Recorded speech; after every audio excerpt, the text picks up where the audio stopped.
Assalamualaikum, Umi. Boleh tak terangkan pada Balkis apakah maksud tayamum supaya Balkis dapat terangkan pada kawan-kawan nanti dengan lebih detail. Tadi dia orang tanya, Balkis tak dapat nak terangkan dengan detail. Boleh tak Umi terangkan supaya bertambah ilmu Balkis? Terima kasih, Umi. Waalaikumsalam Balkis. Kebetulan Umi ada buat video tentang tayamum. Bolehlah kita menonton sama-sama. Kalau ada apa yang Balkis tak faham, bolehlah Balkis tanya Umi. Nanti Umi terangkan. Jom kita tonton.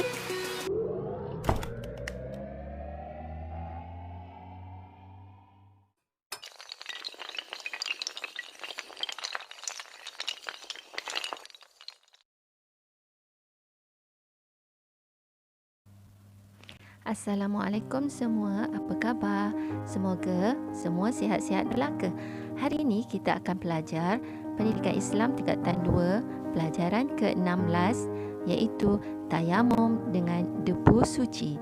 Mari kita belajar.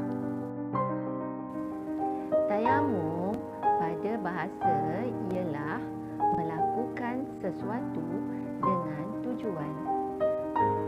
Manakala pada istilah pula, tayamum ialah menyapu debu tanah yang suci ke muka dan dua tangan dengan cara tertentu beserta niat bagi menggantikan wuduk atau mandi wajib.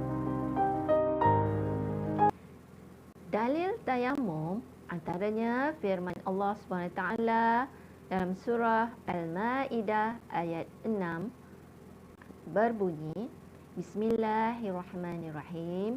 Wa in kuntum marada aw ala safarin aw jaa ahadun minkum minal ghaid aw lamastumun nisaa falam tajidu ma'an fatayammamu sa'idan tayyiban famsahu biwujuhikum wa aydikum minhu ila akhir.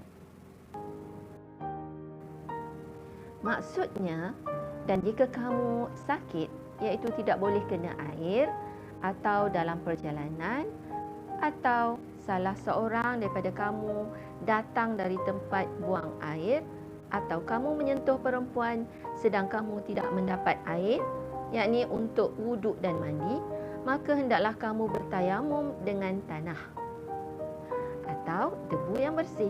Sapulah muka kamu dan kedua-dua belah tangan kamu dengan tanah iaitu debu itu. Sebab diharuskan bertayamum. Pertama, tiada air atau tidak cukup kerana keperluan lain seperti untuk dimakan dan diminum.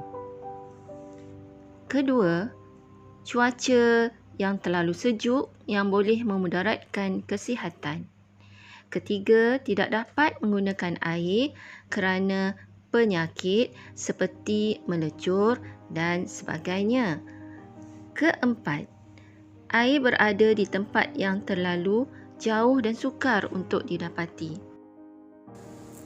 Sekarang mari kita tengok syarat tayamum. Syarat tayamum ada 5.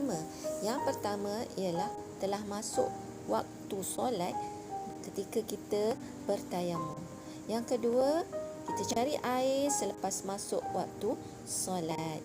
Yang ketiga, menghilangkan najis terlebih dahulu supaya kita bertayamum dalam keadaan bersih. Yang keempat, menggunakan debu tanah yang tidak bercampur dengan bahan lain seperti tepung ataupun kapur. Dan yang kelima, tentukan arah kiblat sebelum kita bertayamum. Sekarang mari kita tengok rukun tayamum. Rukun tayamum ada 4. Pertama ialah niat. Yang kedua ialah menyapu debu tanah ke muka. Ketiga, menyapu debu tanah ke tangan. Manakala yang keempat ialah tertib. Sekarang mari kita tengok sunat-sunat tayamum. Okey, ada banyak. Yang pertama ialah sunat membaca basmalah. Apakah lafaz basmalah? Iaitu Bismillahirrahmanirrahim. Yang kedua, merenggangkan jari tangan ketika menepuk debu ke tanah. Yang ketiga, menipiskan debu dengan melaga-lagakan kedua-dua tangan. Dan yang keempat, mendahulukan sebelah atas muka. Dua anggota kan, muka dengan tangan, dahulukan muka. Okey, dan sebelah atas kawasan muka lurut ke bawah. Baik, kita sambung lagi sunat-sunat tayamum. Yang kelima iaitu melebihkan sedikit sapuan dari sempadan muka. Okey. Yang keenam, mendahulukan tangan sebelah kanan. Yang ketujuh, melebihkan sedikit sapuan hingga pergelangan lengan. Yang ke-8, berturut-turut antara sapuan muka dengan tangan. Dan yang ke-9, berdoa.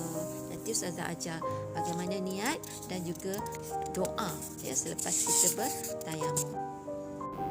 Sekarang mari kita lihat amali tayamum yang dilakukan oleh anak murid Ustazah, iaitu Arfan dan Dias. Jom kita tengok. Baik, bermula dengan menepuk debu tanah dengan merenggangkan jari, kemudian tiup untuk menipiskan debu. Niat tayamum. Bismillahirrahmanirrahim. Nawaitu tayamuma listibahati salati fardhan lillahi ta'ala. Mencantumkan hujung jari dan meletakkan atas muka dan melurut ke bawah untuk sapuan anggota pertama.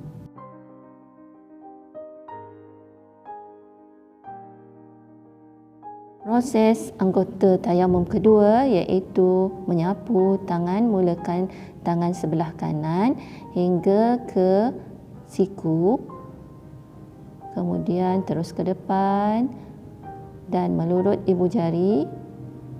Seterusnya, silap tu, okey. Dari hujung terus ke siku, tangan kiri pula. Kemudian ibu jari bertemu ibu jari. Menyelati jari. Terima kasih Arfan dan Riaz. Seterusnya, perkara yang membatalkan tayamum. Pertama, semua perkara yang membatalkan wuduk, maka batallah tayamum.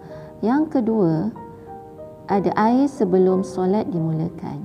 Yang ketiga, boleh menggunakan air semula seperti sembuh daripada penyakit yang menghalang penggunaan air. Niatkan tayamum ialah pertama, menjaga kesucian dan kemuliaan agama kerana melaksanakan solat dalam apa jua keadaan. Yang kedua, menunjukkan kasih sayang Allah kerana memberi keringanan untuk melakukan ibadat dalam apa jua keadaan. Dan yang ketiga, memelihara kesihatan badan daripada kemudaratan kerana antara tujuan tayamum termasuklah untuk mengelakkan penyakit daripada semakin merebak atau lambat sembuh. Dan seterusnya ialah menghindari sebarang bentuk kemudaratan pada anggota badan kerana menggunakan air ketika cuaca yang terlalu sejuk. Macam mana semua? Diharap faham dengan apa yang telah Ustazah ajar. Terima kasih kerana menonton. Jangan lupa subscribe Ustazah. Nanti kita jumpa lagi. Bye. Alhamdulillah.